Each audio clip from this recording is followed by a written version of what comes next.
As you may be aware, by the way, if you're brand new to this podcast, my name is Cliff Ravenscraft. This is the Cliff Ravenscraft Show, and I understand that you may not be aware. But for those of you who have been around and have been listening lately, I've been doing a lot of these live streams. Ask me anything. How may I serve you today? And as a result of these live streams, I have lots of conversations with many different people about all sorts of topics. And occasionally I want to share some of those here. And today I am sharing with you a conversation with Lauren Kretzner, who happens to be a licensed therapist who is now looking to step into the world of coaching.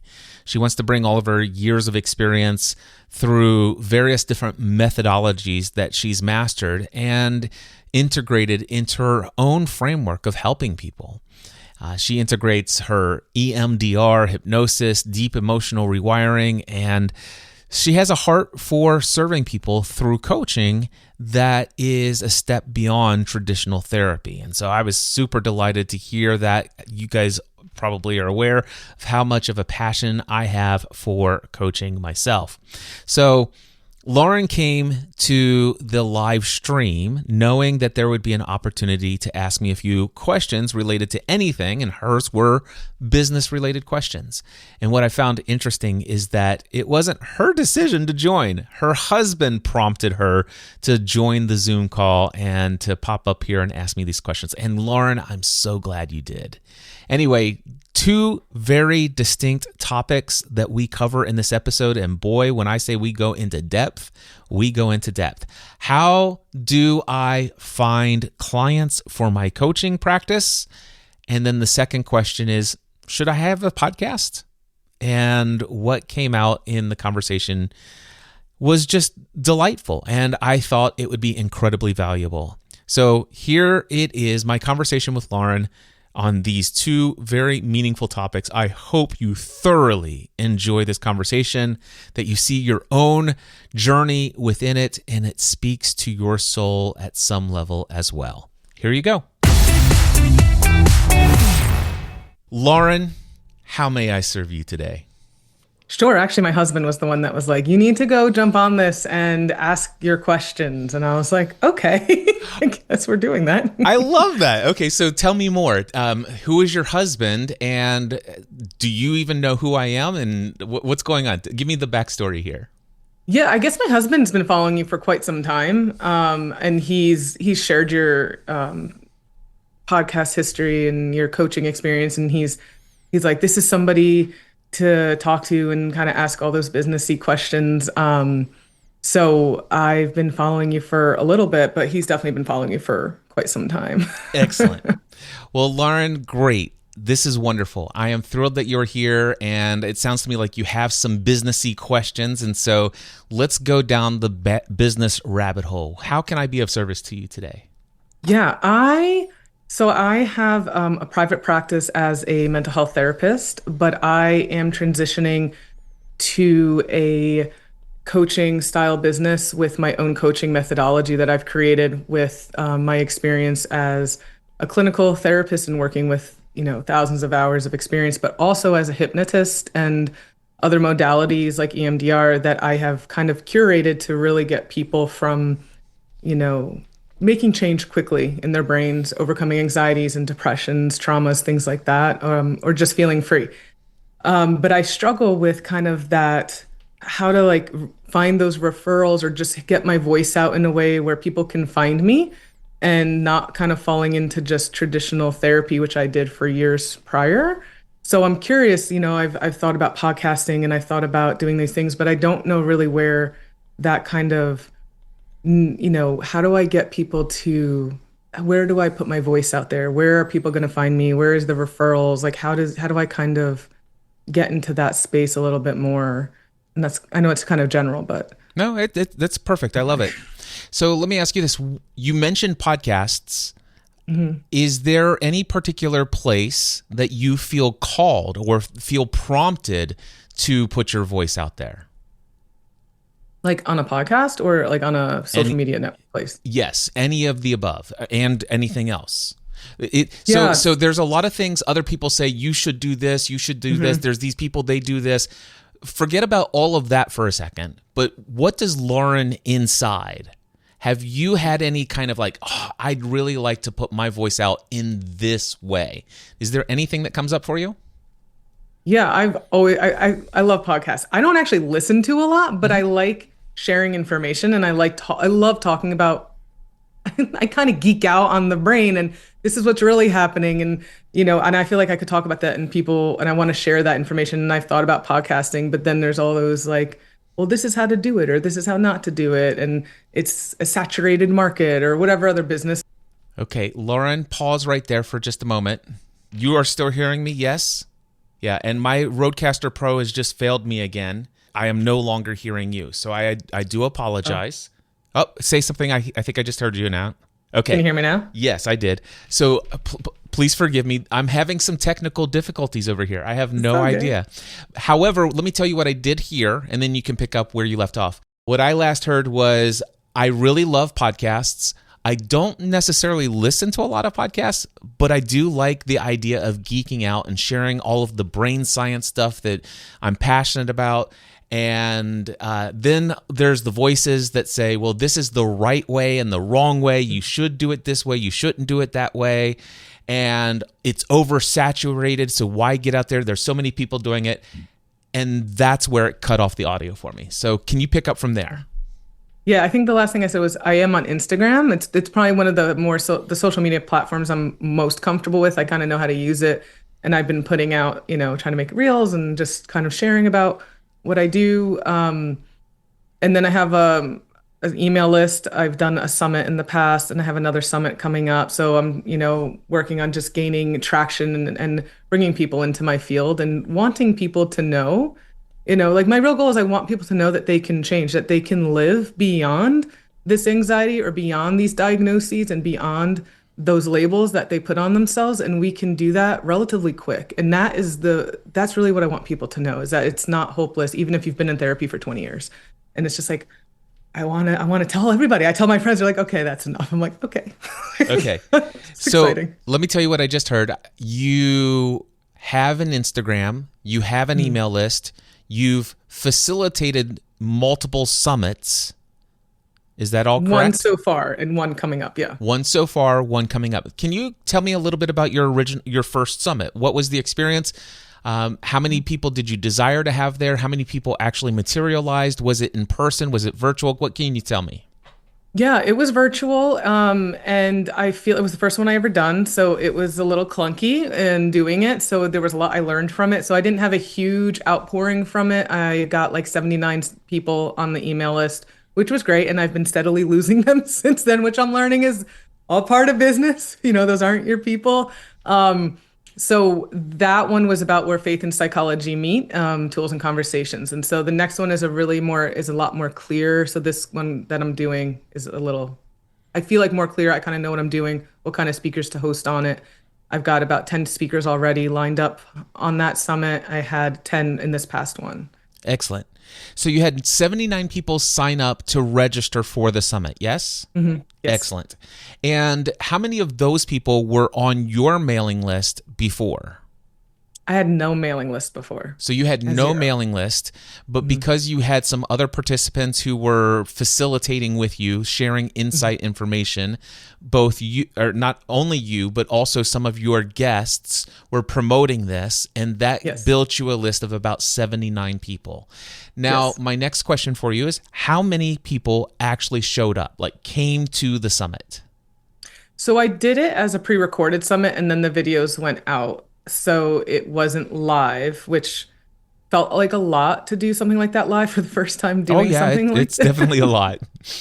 So I don't know the exact numbers of how many people watched. I could probably find those numbers and go look and see how many people actually watched it, but I'm not entirely sure. That would be one of the things that I would do. So let me ask you, when you did the publishing of the content, where did you publish it for them to view it? So I published it on YouTube as unlisted, so just the people with the link can see the videos. Excellent. So this is great. That tells me that you will at least be able to go into YouTube Studio or the Creator Studio or whatever it's called, and you'll see a couple of things. The couple things that I want you to look for first is the number of views. But quite frankly, if somebody was to click through the notice of one of the replays and they click the link and it starts playing the video and they've watched it, I don't know what it is, if it's 7 seconds, 10 seconds, 50, if they've watched a minute or less, you've got a view. All right. The other thing is that some of those people may have clicked through just to see that they have access to it. And they're like, oh, this is good, but I don't have time to watch it right now. And so they might come back 2 or 3 hours later and click again. And so again, it's not a real accurate count of how many people, but it's still a number. The other thing to do, I'm not an analytics kind of guy myself, but inside of the studio, there is the ability for you to go in by video to video to video and watch what's called the retention graph. And this will show you the number of people who actually have watched at different sections of the video. And so it should be relatively high at the beginning, and then you're going to see a real big trail off. And there may be a handful of people who made it all the way to the end of that video. What I look for is how many people made it through the halfway point of each of those videos. That'd be a good number to know. And let me put some what I consider to be some good signs here for you. If you had 79 people register for this thing, and you have about 3 people who actually watched all the way at least through half of several of the videos, that's a pretty good return. I mean, it's a significant good return that you could get with such a small sample of people. 3 individuals who made it through at least half of a number of these videos, then you're on to something, and it's giving you some good indicator that if you had more people that came in, that percentage would probably play out. Is that helpful? Yeah. Okay. Now, the other thing is I'd love to ask you is when you were doing this, what email service provider did you use? I'm using MailerLite. Okay. I don't know anything at all about MailerLite, but that's okay. One of the things that should be involved in any modern day email list service, you should be able to go in and see each email that was sent. And you should be able to have a report on the number of people who clicked on the links to the video replays. Yeah, that I can see. Okay, great. That's very good. And then in your system, I don't know, again, what plan you're on and what they have available, but on that number, like let's just say out of it emailed 79 people about the replay for this particular video. And the thing says that 13 people clicked the link for the replay. You should be able to click on the number 13, and it shows you the email address of the 13 people who clicked. Have you done that yet? No. Okay. This would be my first thing that I would do. I would go and get that list. And again, by the way, if I'm using 13 could be a very high number. Please, whatever you do, don't get discouraged if it's 2 people that click the link. All right? Right. Do not get discouraged. We're not into this for the numbers at this point. You're into this to find out if there's anyone out there in the void who actually is resonating with what you're putting out. And so if you find 2 or 3 or however many people who have clicked the link, then what I would do is let's just say I'm you, and you're one of the people. I see your email. It doesn't even have your name. And let's just say you have, it's Trixie123@gmail.com or whatever. And so I have no idea even what your first name is. So what I would do is I would not do anything automated at this point because the numbers are so low. We're not worried about scalability in any way, shape, or form. I want you to imagine that I have no idea if you actually watched the videos, but here's what I do know. I know that you responded to a call to action to sign up and register for this summit. The second thing I know is that you opened an email that said the replay was available. The third thing that I know is that you also clicked the link to the video. I don't know anything about you beyond those 3 things. However, it's enough to give me a little bit of feeling like there might be some resonance here. And so let's just assume that I don't know your name. I'm going to say, hey, this is not an automated email. And I would call you by your first name. But unfortunately, all I have is a list here that says your email address is trixie123@gmail.com. So let me call you Trixie. Anyway, I noticed that you signed up for my summit. I also know that you clicked through to the replay. I don't know anything beyond that, but I would like to ask you a question. Is there any way that I could serve you today? And hit send and see if they reply. Just do anything to open dialogue, communication with all of those people that you have confirmed that they've done that.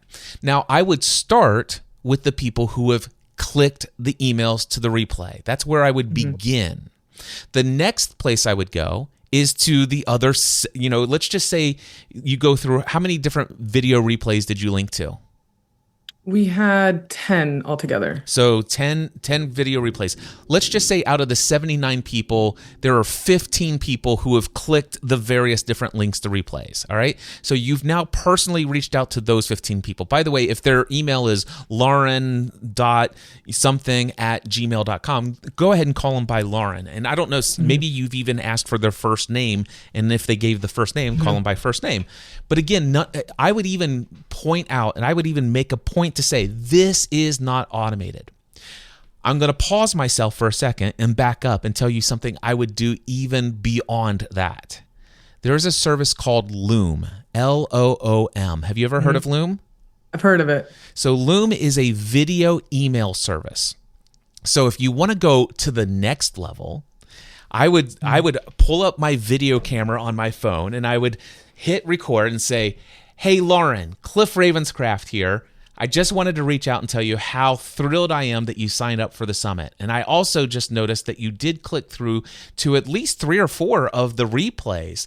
I don't know if you watched anything or not, but that's not the point. The point is that you signed up for this thing where faith intersects with psychology. And I'd like to ask you, what was it that drew you to this thing? And is there any way that I personally could be of any service or value to you? As you can see, this is not an automated message. I made this just for you, Lauren, and I can't wait to hear back from you. Just hit reply on the email that sent you a link to this video, and I can't wait to connect with you. Send that to those 15 people. Well, I like that. That's where this all begins. This is how it all started for me. When I began my business journey, it was all about reaching people one person at a time. And I can't remember, there was a day where basically what happened was we would ask for people for feedback in our podcast, myself and my wife.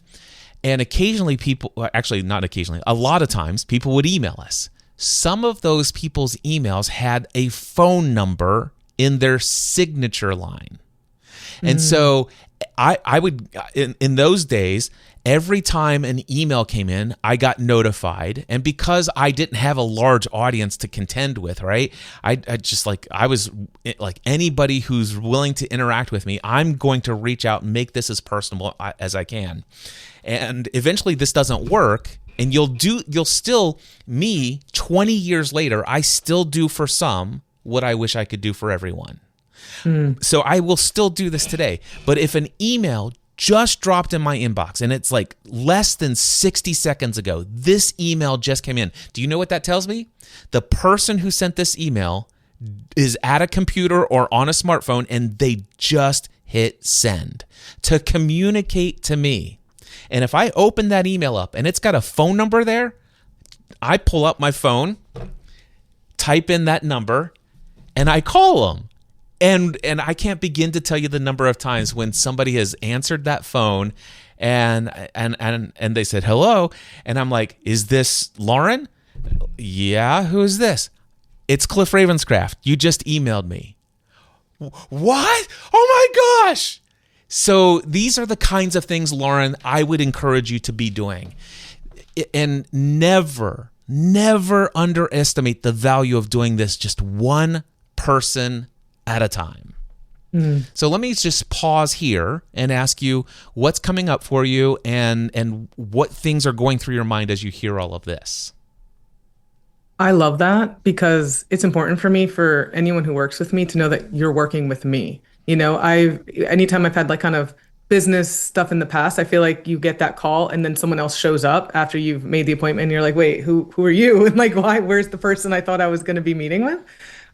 So I really like that because it is me. It's me writing my emails. It's me reaching out to you. It's when you come into a session with me, you're going to be working with me.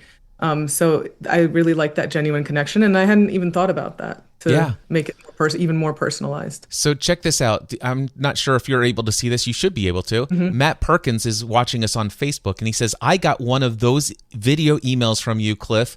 It left a huge impression on me. And what I will share with you, Lauren, is the number of people who eventually became clients. And I'm talking about high ticket, high value clients.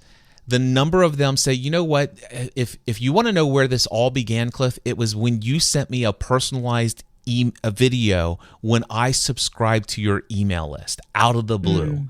And the thing is those, it might have been at a time when I might have had 30 email people sign up or submissions or subscriptions that came in that. And he might have been the one out of the 30 that I did it for that day or that week or whatever. I can't do this for everyone, but I'm always doing it for some. Yeah, Okay. Like that. So that's so here's the interesting thing. If you think about it, you already have, okay, so I paused for a moment. So we've got the 15 people. You potentially are sending a video message, at the very least, a very personalized email message. But now that's just the 15 people out of the 79 who have already registered for the thing and clicked through a link to see one of the replays, whether they watched it or not. But then I'm not going to try to do live math. Actually, no, I am. So 15, so 79, 4, and that's 54 people left, I think. I don't do math, Cliff. That's not my thing. I'm not here to teach anybody math either. So let's pretend it's 54 more people who signed up for your webinar but didn't click any of the links to watch the replays. I would reach out to them. Now, if you have the time, I think it could be incredibly valuable for you to also do that by name with video messages. I mean, think about it. Imagine how you would feel if you saw you registered for somebody's summit, and then you started getting the emails about the replays that are available, and you opened up the emails, or you didn't open up the emails, and you just let them sit there. Maybe you archive them immediately. You're no longer interested in it. Imagine how you would feel if the person that you heard was running it reached out to you with a personal video message. How would that make you feel? It's special and it would feel good. Exactly. And then this is a bit controversial, but that's okay. I don't mind being controversial. I would send a special video message to each person who unsubscribed from the emails. All right. And it's like, hey, Lauren, Cliff Ravenscraft here. By the way, I saw that you registered for the summit. I see that once we started to broadcast the emails about the replays that you've unsubscribed, which I totally get it. I don't like a ton of email in my inbox, and with the number of sessions that there were, I totally get it. I just want to let you know how much I appreciate the fact that you did initially show interest and that you registered for the event. By the way, you are unsubscribed from my list. This is not an automated message, but I wanted to personally reach out and say thank you for at least expressing interest, and also to let you know that I'm available to you if there's any way I could be of any support and encouragement as it relates to discussing how faith intersects with psychology. If you'd like to dialogue with me about anything, my door is always open. Feel free to email me anytime. Imagine if you unsubscribed from the messages and you got that video message. How would that make you feel? I don't know, because I've never had that happen. Well, let's pretend. Let's just pretend you saw a summit from Cliff Ravenscraft, and he was going to do a bunch of sessions with a bunch of other people that you've heard, and you were really excited about the topic. So you clearly gave us your email address to put us on the list, and then we started sending out, let's just say, several emails each week with the links to the recordings, and you unsubscribed because you realized, like, you know what, I am interested in that topic. I just don't have time to sit down and watch several hours of these videos. I know I'm never really going to watch them.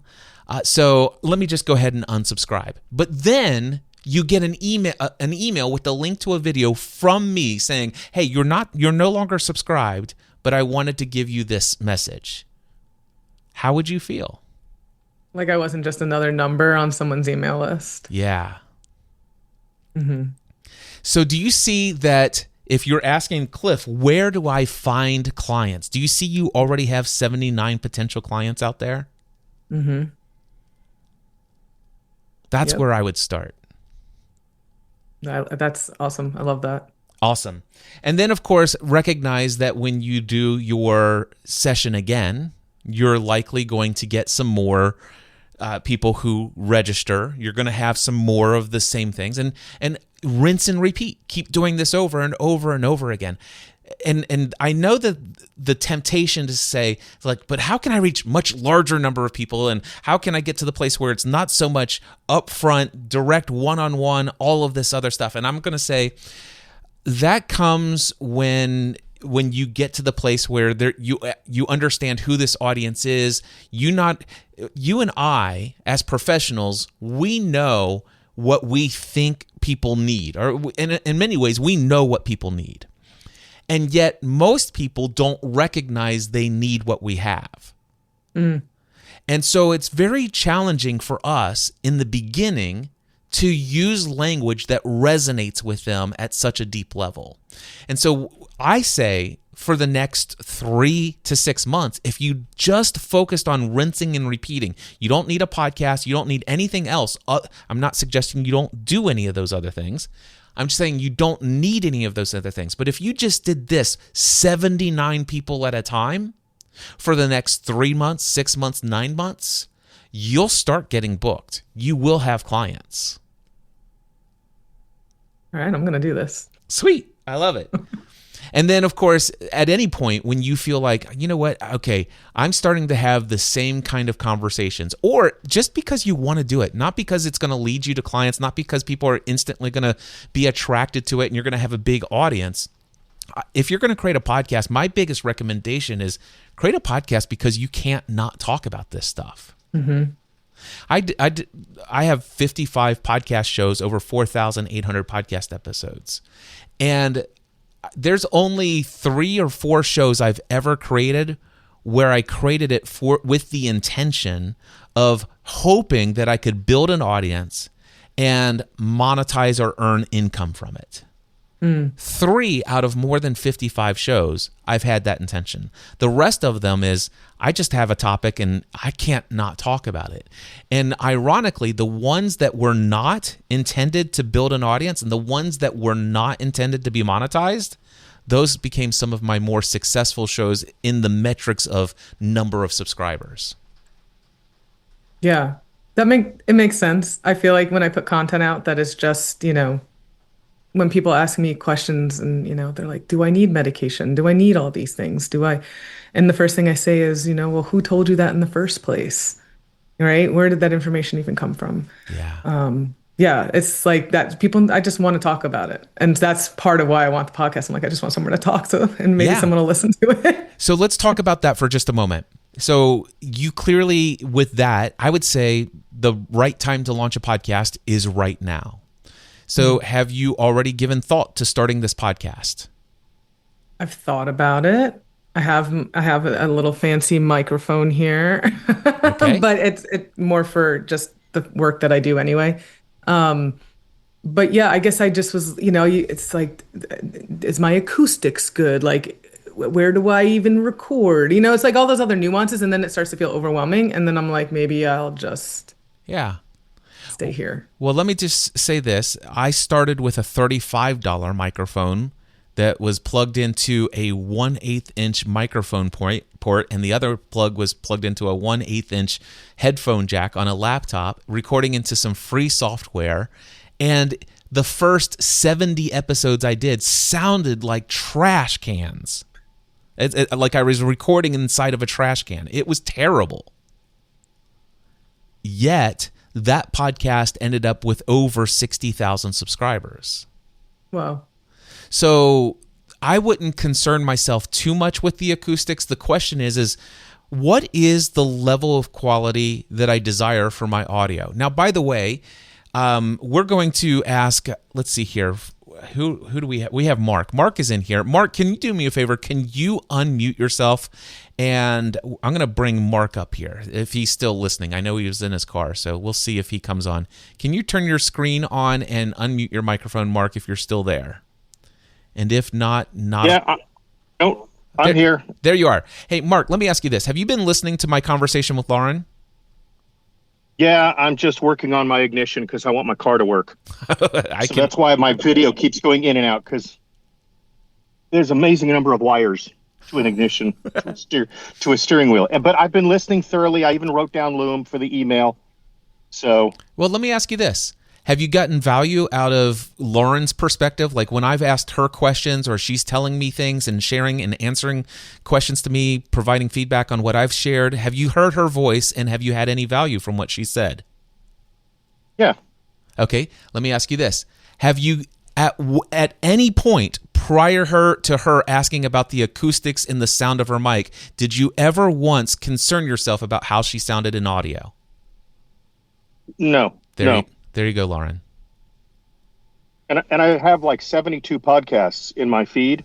Not that I listen to them all, but I listen to a lot of podcasts. And for the most part, just like the lady you had last time who was worried about intro music, and just from somebody who listens to a lot of podcasts, that's what the headphones are for, because I'm always got them on, listening to stuff. And what it is for me is the content. I mean, if the sound is really, really horrible to make, to the point I can't listen to it at 2.5 times speed, then it doesn't matter. I'm just looking for the content. Yeah. I don't care about the music. I'll just simply tell my podcast player to ignore the first, whatever music they put in, I tell it to move forward past it. Awesome. Well, Mark, I'll let you get back to your ignition, and I'll be bringing you up next here. So I'm going to take you off screen for now if you'll just mute yourself. But I really appreciate what you've just brought in here, okay? Awesome. So, Lauren, what are your thoughts about your audio quality and the acoustics of your room right there? Don't get stuck on the details. And it's funny, I have some of my clients have found my social and they're like, I just want more of you. Every time you pop on, it's like, yes, like I needed to hear that again, or I wanted that again. And I think sometimes I get stuck in my own head, and I'm sure most of us do, about the things we can provide value for and getting stuck on those small details. And it's not worth it because the value is what people want. It's not the music. I skip the music too, to be fair. Yeah, I do as well. So I also want to address the idea of the value. And one of the greatest values I think that is starting to, a lot of people are losing sight of, and I admit that I have lost sight of it at times in my journey, and that is authenticity when it comes to just the way that you communicate and how you show up in your content. And so often, like for example, when I started the live stream, you and I were already on Zoom before I went live. And I couldn't hear you. You could hear me, I couldn't hear you. And I'm like, oh my goodness. And I'm like, oh, okay, well, I've been looking at this. It's time to go live. I've scheduled, I emailed, I told people I'd be here. So I went ahead and went live knowing that I couldn't hear you. And I worked out the technical issues live. Now, I can promise you this, anybody who was watching live as soon as I went live, or anybody who's watching the replay of this hours later, weeks later, months later, or years later. By the way, if it's 2030 and you're watching this right now, email me. Hello from the past. Anyway, I promise you this, none of them cared that there were little bits and pieces where we were waiting to try to figure out the details, and they were like, Cliff, I hear her. Why can't you hear her? My Rodecaster Pro 2 isn't the most awesome thing in the world. That's what all there is to it. And leaving that in this live stream, I'm not going to go download this, edit out all of those little technical glitches, and then put it back up. No, I'm leaving it. That was real life. And oftentimes, there's value in leaving the glitchiness in the audio-only production stuff as well. So let me share with you some things that are coming in here. By the way, I didn't do this before. When I asked you the question, how would you feel if you unsubscribed and I sent you that message? Matt Perkins said he would have unsubscribers remorse. I love that. Chris said, I find that the topics which resonate with my soul, mind, will, and emotions are the topics that tend to develop for the podcast I produce. Awesome. Thank you for sharing that, Chris. Matt says, actually love he says, your audio sounds great, Lauren. And I would say that your audio sounds very, very good, Lauren. And that's only because I'm an audio snob. But if you had a podcast and the topic was of interest to me, and you had the audio quality that you have on this call right now, I would listen to it. And back in the day, my mentor, one of my mentors, Dan Miller, author of the book, The 48 Days to the Work You Love, when I first discovered that he had a podcast, I listened to it and his audio quality was a 3 out of 10. It was terrible. And I listened to every single episode. I told everyone else about his book, and I was responsible for thousands of copies of his book being sold. I was also responsible for sending thousands of people to his podcast. I was also the recipient of thousands of emails saying his book is amazing. His podcast has some of the best content I've ever heard, but I couldn't subscribe to his podcast. I couldn't stay there. I can't listen to it. And his audio quality was horrendous in the very beginning. But those who really resonate it would still even do it. And from Matt's perspective, your audio sounds great.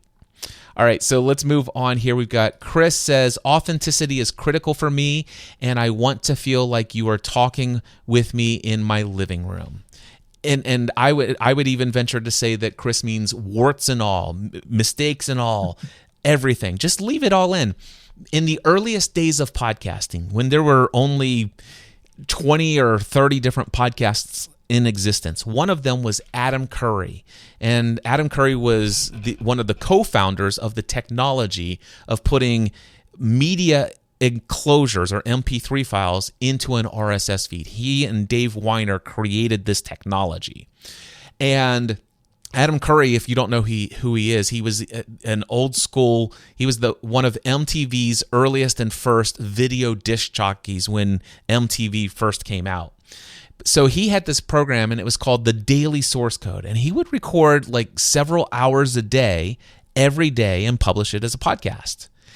And the most amazing thing about it is he would record this whole, let's just say 2 or 3 hour show. And there would be mistakes everywhere, issues everywhere. If he spilled coffee, you're listening to the guy clean up the coffee he just spilled. And it's one of the things that made it awesome. And what I will just share with you, Lauren, one of the things that's great today is that AI is capturing the heart and attention of so many people, and so much of what they're doing is AI driven this, AI driven that, and things are getting so pristine and so cleaned up. I was even guilty of this. If you just go thecliffravenscraftshow.com and episodes like seven in the 770s, like just like 5 or 6 or 7 episodes back, those podcast episodes, I started to script myself and read scripts before I recognized that ChatGPT has a known way of sounding for everyone. And you know what? People were saying, Cliff, I miss your authentic voice. I miss the way you would just chat and talk. And so if there's anything, just hit record, share what's on your heart. Don't try to over outline it. Don't try to over script it. Just be you. All right. What else about podcasting do you want to talk about in this launch of your show? That answers a lot, because I feel like one of the things that resonate with me, because I've worked with teens and kids too, is when they show up, I'm showing up as another person. And I'm like, I'm just real. And they're like, oh, this isn't a normal office. My office is in a gym. And we go into the back room and we throw balls around and we hang out, and, the kids want to come back and the teens want to come back. And I have that same persona with working with even adults. It's like, when you're here, like we're showing up. Half the time I don't have makeup on, right? And that's just like an unusual thing. But I think I also recognize I miss authenticity with people. right? So even thinking of doing the podcast, it was, I want to have that voice with people and not just talk at people, but feel like I can meet people where they are. And this is some information maybe you haven't heard before. And this is how our brain actually wants to learn, and this is how our brain actually can change. And yeah, so that's what I want to offer because I feel like I miss it, and I feel like others must be missing it as well. Just having conversations instead of constantly questioning yourself or having to learn something all the time. Lauren, when is your podcast launching? I don't know now. Maybe that's sometime this year. Maybe before the end of the summer. We'll see. On a scale of 1 to 10, how much does your soul desire to communicate through a podcast? It's up there. I've had it like on this little vision board over there for over a year now. So I'd say it's probably at least at an 8 or 9. Like I want to share. I want others to know that they're not broken and they were never broken. And yeah, that's a really important message. I feel like I hear a lot from the people I work with right now and that people need to hear. Let me ask you, why is it an 7 or an, did you say a 7 or an 8 or Like an 8? 8. Yeah. Why is it not, what's the gap between 8 and 10? I guess just doing it, right? I feel like there's still stuff I don't know. Oh yeah. So let me just share with you.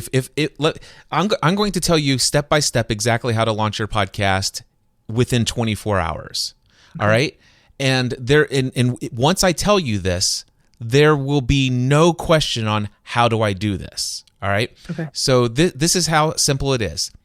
After you get off of here, go anywhere. Do you know how to use your microphone that you have and record your voice into an audio file? Do you know how to do that? My husband definitely does, and he would be happy to show me. Okay. So step number 1, ask your husband to help you set it up so that you could hit record, speak into a microphone, and then turn that into a file. So that's the first thing. Ask your husband to set that up. The second thing, speak into hit record. Hi, I'm Lauren. I've been wanting to do this podcast for, I think, over a year. And here's why. Here's who I am. This is where I've been. This is what's on my heart. This is what I hope to accomplish. This is what this podcast is about. There's all sorts of things I don't know about podcasting, but I am excited to learn and grow as I go. Here are some of the fears that I had. Here's why I'm going through with this anyway. Here's what I invite you to, how I invite you to engage with me. I can't wait to get this start. I'm excited that I am now getting this thing started. I don't know how frequently I'm going to do this. I could be here every day. I could be here once a month. I could be here every week. I don't know yet. I don't even know what I don't know, but I am so excited I've finally launched this. And if you want to hear another episode, email me and let me know. Here's my email, trixie123@gmail.com. Anyway, that's a callback, obviously. So, that, by the way, if you're listening, and that's not Lauren's email.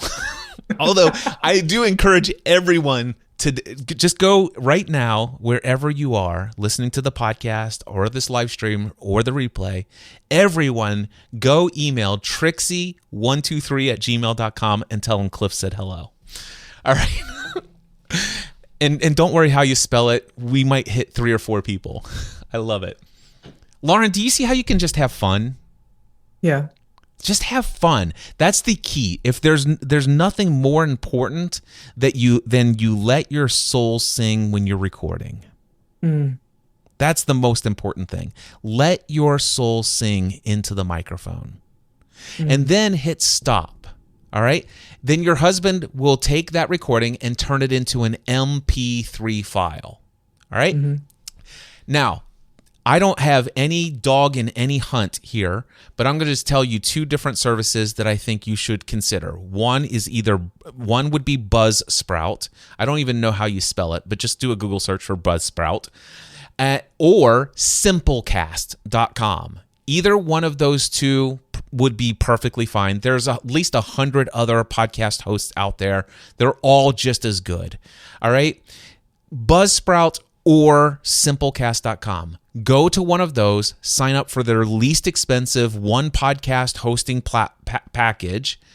And it's going to, when you sign up for the account, it's going to ask you for the name of your podcast. It's going to ask you for podcast artwork. Go to canva.com, click new, get podcast artwork. It's going to create a 3,000 by 3,000 piece of artwork for you. Save it as a JPEG image. You're going to need that. Go in and create a name for your podcast. Don't overthink it. You could change it as often as you want. You could literally change the name of your podcast over and over again. So just give it a name. And then give it a description. Upload it's going to ask you what's the name of your first episode, title of your first episode. Put a title in there. It's going to ask you to upload the MP3 file. It's going to ask you to give it some show notes. This literally all of this could be done within 24 hours. And then you hit submit, and now your first podcast episode is inside your podcast hosting platform, and there's an RSS feed. Now, from that point, you could instantly go to Instagram, do a reel, click a little link, and say, here's my first podcast episode. Here's a link to it, and you could click a link to that, and anyone and everyone would be able to listen to it right there on Buzzsprout or Simplecast's website. They'll see a little thing there on how they could subscribe to it via RSS. But also there's one other step that you're going to want to do, and that's going to be to distribute your podcast to all of the different podcast apps. The big ones that you need to be concerned with is Apple Podcasts and Spotify. There's likely going to be other options for you to choose.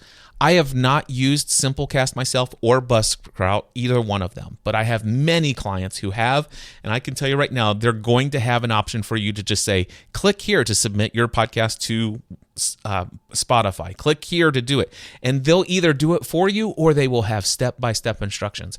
One thing I can assure you, that if you truly ever desire at a 10 out of 10 level, all of this could be done within a single 24-hour period of time.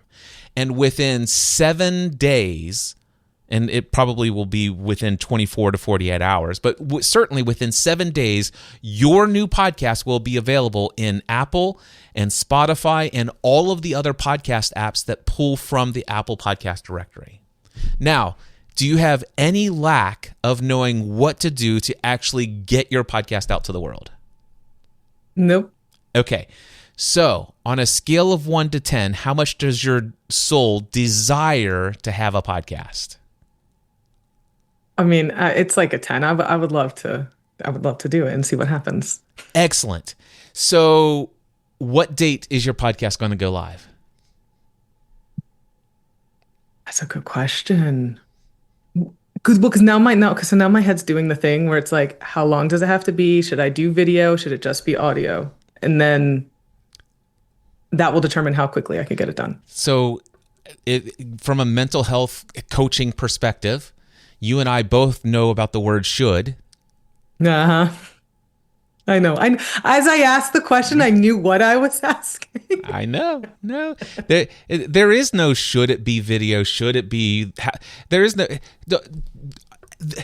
Here's if I can give you one piece of encouragement right here, right now. Go and get everything wrong, and just give yourself grace and permission to do all of it wrong. By all means, go in and record and have some sort of terrible something happen in the middle of the audio production and you have to re-record it. Go and hit publish only to realize that you forgot to trim off the first 35 seconds, and so they click play and there's 35 seconds of nothing, and so people abandon the episode because they think that you uploaded an empty file with nothing in it. Have permission to do everything wrong. By all means, make your first episode 37 seconds in length. Or, if you choose to dare to do so, make it 3 hours and 57 minutes long. There is no right, there is no wrong. The only thing to concern yourself is do not concern yourself with anyone on the other side. Only ask this question: what would make my heart or my soul sing? One of the most valuable things that has happened for me is when I discovered a quote from Howard Thurman. I have no idea who this guy is, but I love his quote. And he said this. He said, "Do not ask yourself what the world needs. Instead, ask yourself what makes your heart come alive, and then go do that." And then he said, because what the world truly needs is more people who have come alive. I totally butchered that. It's totally paraphrased, but it's something like that. And do you see how I'm not even concerned about getting that right? But just go and do it. Get it all wrong. There'll be plenty of time to get it right. And by the way, there is no right. There's just what you put out. I was just going to say that. And the best time to do it is in the beginning when not a whole lot of people are hearing you do it, right? Yeah. Let me share with you one thing. As I've helped more than 40,000 people in the world successfully launch a podcast. And if there's one thing that I've seen countless other podcast consultants teach people to do when it's their very first podcast, and that is to go and record 5 or 6 or 7 episodes so they could all be released at one time. If you've never recorded a podcast episode ever before, it's one of the worst things that you can do, because you will have a way of talking and communicating in that first episode that when you go back and listen to it later, you're going to be like, that's terrible. I can't believe how many times I said or totally or like or whatever. I would encourage you to just still put it out there or edit it if you want to. But here's what I do recommend. I recommend for anybody that's a brand new podcaster to do this. Number 1, record your first episode. If you choose to edit it, by all means, edit it. You may end up over-editing too much out of it, and it sounds unnatural, but that's okay. It happens. It's a mistake. You're allowed to make as many as you want for as long as you want. Anyway, record your first episode. If you choose to edit it, by all means, edit it. Then publish it. Then subscribe to your own podcast in whatever podcast app you desire. Make sure that it gets delivered, and once it's delivered, download it and go on a walk or do the dishes or do anything and listen to the episode from beginning to end, as cringeworthy as it is. But here's what I would recommend. Never record your second episode until you've done all those things. Because then I will tell you that you will automatically improve when you go sit down to record your second episode. Ask yourself, what did I like about how I did? What do I want to do differently? What do I want to change? Modify. And I would do this. I would force myself to listen to it after it's published and it's out there for everyone. I'm not going to delete it. You can, but I don't recommend that you do. I'm not going to delete it. I'm going to listen to it as if I was a listener and a subscriber myself.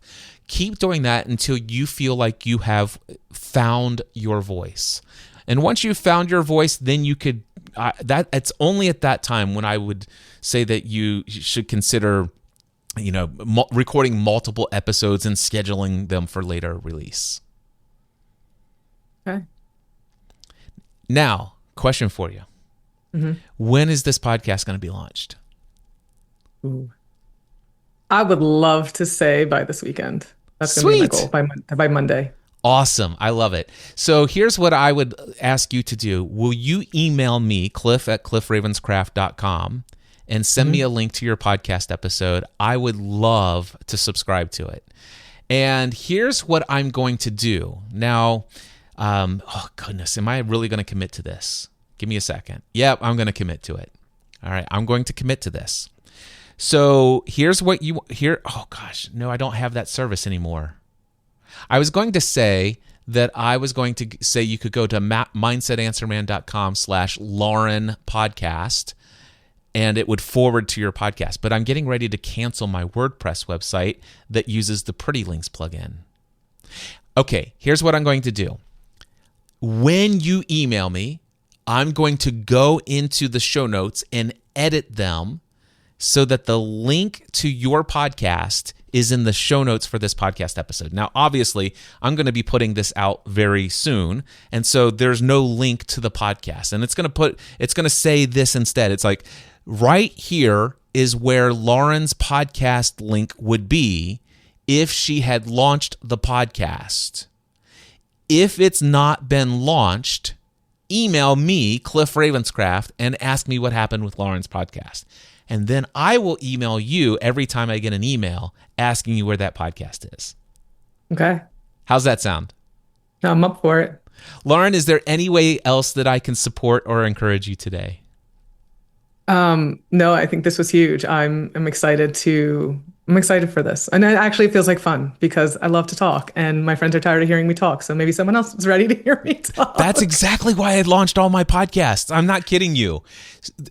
So for just a second here, the reason I launched a podcast in December 2005, almost 20 years ago, was because I was watching the television show Lost with my wife. And there were all of these hidden clues and all of this mystery. And there were other podcasts that were out there talking about these hidden Easter eggs, these clues. And there were the writers of the show and actors of the show all participated in an online forum. And there were millions of people around the world engaging and asking questions. And there were all sorts of hidden stuff. And it's like, this is incredible. And I would go to this weekly gathering and I would hang out with this group of people and they're talking about the weather or sports, which I have no interest in sports.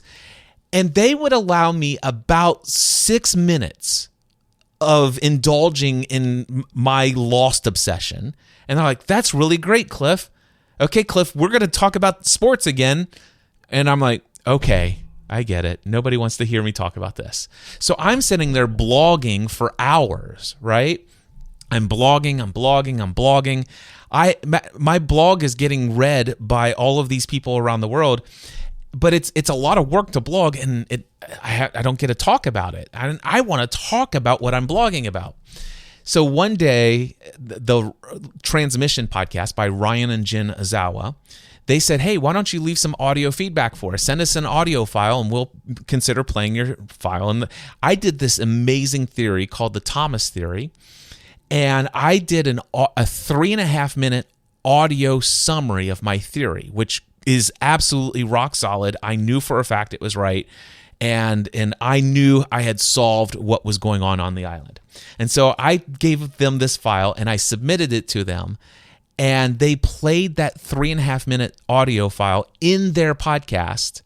And it linked back to my blog where I actually had all of the side-by-side images to prove my thing. The day after that podcast went live, I logged into my website, or turned on my website, and I went to my blog to start another entry, and it said, account suspended, bandwidth exceeded, please contact billing department. And what happened was somebody from Entertainment Weekly was listening to their podcast, heard my audio file, wrote a quick little post about it on EW.com, and hundreds of thousands of people were on my blog. And that's what shut it down. I got it all worked out, finally got it back up and running. And as soon as I did, prior to that, about 300 people a month were on my site. Now it was about 30,000 people a day. Wow. And I'm like, I started getting emails, comments, Cliff, you should do a podcast. Your audio was so great, blah, blah, blah. I'm like, dude, I don't need to be told more than once. I'm doing a podcast. And that's how I got started. That's awesome. Lauren, thank you so much for coming here today. Tell your husband I said hello. What is your husband's first name? Gabe. Gabe, hello. I am honored that you came here, that you asked these questions. And is there anything else, or do you feel like you're complete now? I feel good. I'm excited to do this, and I guarantee my husband's probably watching this right now while he's downstairs with the kids, and he's gonna be like, "So we're doing this," and yeah. You're doing it. You know you are. By the way, we would have had a completely different conversation if when I asked you, does this make your soul sing? You know, if this was all about how do I grow my audience so that I can get more clients for my coaching and stuff like this, and I'm not sure, there's no way I would be convincing you to try to launch a podcast if that were the intent. Yeah, and I feel that because I'm a believer, and I know that God always brings the right people to me, and I know that this is just another platform to reach the right people so that they can come and get the right help. So I do believe that, but I love the advice on the email list because I think that's huge and that personal touch is really needed because I think it's missed more often than it's not. So Absolutely. And as soon as you said, God will bring the right people to me, and just think about the 79 he's already brought. right. I love it. Lauren, thank you. It's such a pleasure. Feel free to reach out to me anytime. Thank you so much, Cliff. Well, there you go. That was my conversation with Lauren Kretzner. And of course, I do want to remind you, check the show notes and see if that link is down there. If it's not, email me, cliff@cliffravenscraft.com. Do wait until at least July 27th, though, to see if that's been updated. That way I can hopefully avoid responding to too many of those inquiries. All right. Hey, real quick, if you would like to be considered for one of these live stream coaching conversations, these Ask Me Anything sessions, I've been doing them kind of impromptu, although I did email my list and let them know I'm scheduling these for 3 days in a row. I did it yesterday, Wednesday, July 16th. Today is Thursday, July 17th, and I'm doing another one tomorrow and Friday, July 18th. I see myself doing lots more of these in the future. And what I can tell you, I've done this once in the past with some free life coaching sessions, and I am aware that people are going to start really being aware of when these things are happening, and there's going to be a little bit of a backup of people who want to get in. And what I want to avoid is you trying to make it to one of the live streams, and there are 5 people already there ready to have a conversation with me, but there are 17 of you who are hoping to get in. I don't rush any of my conversations. And when you look at the timestamps of any of them that I share with you, you will know that. So I'm never in a rush. I always take the person that I'm talking to. I put, as far as I'm concerned, they are all that exists in my world in that moment. And so that's the approach. And when the conversation is complete, I move to the next one. Now, here's the situation. If you would like to apply to be scheduled for one of these in advance, again, this is being streamed publicly out to my social media channels. And as you're seeing here, I may include our conversation. It's a possibility, not a promise, but I may include our conversation as a podcast episode. So keep that in mind. However, so by the way, if you're interested in that, email me, cliff@cliffravenscraft.com, and I might even schedule one of these live sessions with you as my first person that I coach. So keep that in mind. And then I want to speak to you who are out there thinking, wow, Cliff, I really love the type of conversations you have. And I'm dealing with some things in my world that I believe a significant breakthrough might be possible for me if I had the opportunity to have a conversation with you. But I don't want to have that conversation publicly. Well, I will tell you that I am available for one-on-one paid coaching. And if you'd like to discuss that, all you have to do, once again, email me, cliff@cliffravenscraft.com. Just look in the show notes at the bottom there. There'll be a link. Or not a link. My email address is in the show notes. Feel free to reach out to me. I hope I get a chance to connect with you soon. Until next time, I hope you find all of the peace, love, and joy and fulfillment that you've been seeking your entire life within you.